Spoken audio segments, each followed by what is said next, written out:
आज भौतिक साधन तो बहुत हैं, लेकिन घर घर में अशांति है।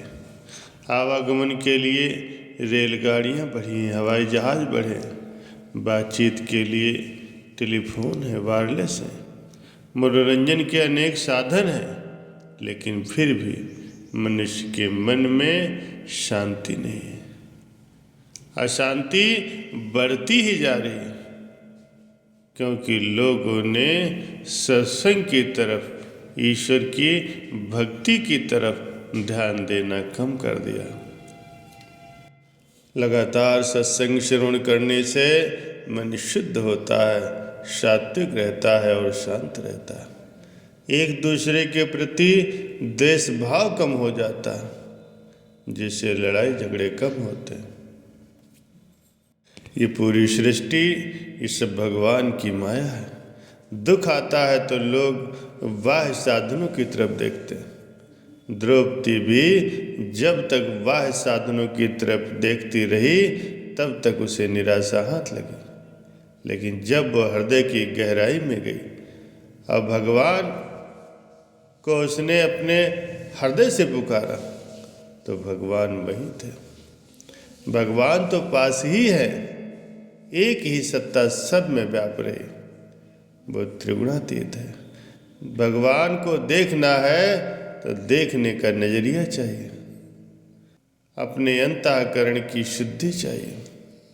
पहले अंतःकरण को शुद्ध करो, एकाग्र करो, फिर आत्म विचार करके आत्म ज्ञान से अज्ञान की निवृत्ति करो तो परमात्मा स्वयं प्रकट हो जाएगा, आत्म साक्षात्कार हो जाएगा। अंतःकरण शुद्ध करने के लिए संत समागम, संत दर्शन, संतों का सत्संग जरूरी है। एक बार किसी सेठ ने एक महात्मा जी से प्रार्थना की, महाराज जी आप हमारे घर में अपने चरण घुमाइए। महात्मा जी ने सेठ जी की विनती स्वीकार कर ली। कहा चलो तुम्हारे घर हम फला फला तारीख को चलेंगे। सेठ जी बड़ा प्रसन्न हुए। महात्मा जी आने वाले हैं, इसलिए बड़ी तैयारियां की गई। महात्मा जी के आने में केवल एक ही दिन बचा था। सेठ ने अपने बड़े लड़के को फ़ोन किया कि बेटा तुम घर आ जाओ। बड़े बेटे ने कहा पिताजी मार्केट बड़ा टाइट चल रहा है, मनी की शॉर्टेज है, बैंक में बैलेंस सेट करना है, मैं अभी नहीं आ पाऊंगा। सेठ जी ने मझले बेटे को फ़ोन किया, तब मझले बेटे ने भी कुछ ऐसा ही उत्तर दिया। अब उन्होंने अपने छोटे बेटे को फ़ोन किया, तब उसने कहा पिताजी काम तो बहुत है, लेकिन सारे काम संसार के, गुरु जी आ रहे हैं तो मैं अभी आया। छोटा बेटा पहुंच गया संत सेवा के लिए। उसने अन्य वस्त्र दक्षिणा आदि के द्वारा गुरुदेव का सत्कार किया और बड़े प्रेम से उनकी सेवा की। महात्मा जी ने सेठ से पूछा, सेठ जी तुम्हारे कितने बेटे हैं? सेठ जी ने कहा महाराज एक बेटा है। महात्मा जी ने कहा कि मैंने तो सुना है कि आपके 3 बेटे हैं। सेठ ने कहा वे मेरे बेटे नहीं, वे तो सुख के बेटे हैं। सुख के क्या, वो तो मन के बेटे हैं, जो धर्म के काम में ना आए, संतों की सेवा में बुलाने पर भी ना आए, वो मेरे बेटे कैसे हुए? मेरा बेटा तो एक ही है जो सत्कर्म बड़े उत्साह से करता है।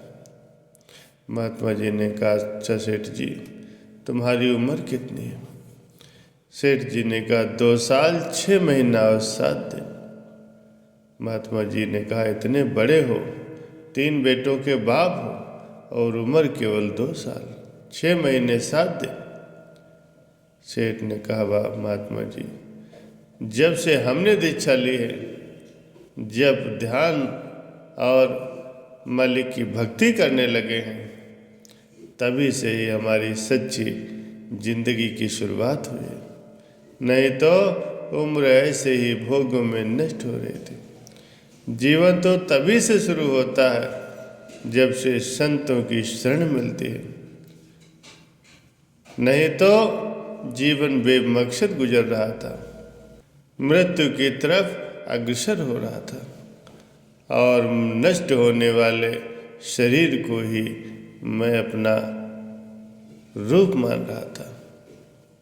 महात्मा जी ने कहा, अच्छा सेठ जी, तुम्हारे पास कितनी संपत्ति है?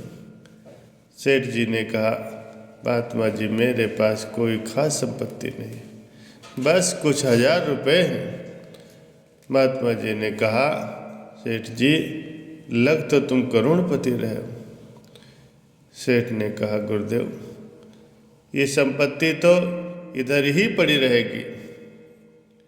जितनी संपत्ति आपकी सेवा में, आपके दैवी कार्यों में लगाई गई है, उतनी ही मेरी। प्यारे सज्जनों, कैसी बढ़िया समझ है सेठ जी की। जिसके जीवन में सत्संग है वही ये बात समझ सकता है। बाकी के लोग तो शरीर को मैं मानकर, बेटों को मेरे मानकर, इस नश्वर धन को अपनी संपत्ति मानकर अपनी पूरी आयु ही ऐसी ही नष्ट कर डालते हैं। प्यारे सज्जनों, मालिक की भक्ति करने से, लगातार सत्संग श्रवण करने से हमारे आत्म बल का विकास होता है। गुरु की सेवा के भाव उत्पन्न होते हैं। सत्संग से समझ बढ़ती है। आत्म बल, भाव बल, प्राण बल और क्रिया बल के विकास और ऊंची समझ से सहज समाधि का अपना स्वभाव बन जाता है। जीवन चमक उठता है। अपनी जीवन दृष्टि भी ऐसी ही होनी चाहिए कि त्याग भी नहीं, भोग भी नहीं, अपितु समृद्धि जीवन ही सहज समाधि हो जाए। और यही साधक की इच्छा होनी चाहिए, क्योंकि एक साधक की यही अभिलाषा ही उसे जीवन मुक्त बनाती है, परमपिता परमात्मा के सच्चे धाम में पहुंचाती है, जहाँ पर कोई दुख नहीं है, कष्ट नहीं है, सिर्फ आनंद ही आनंद है।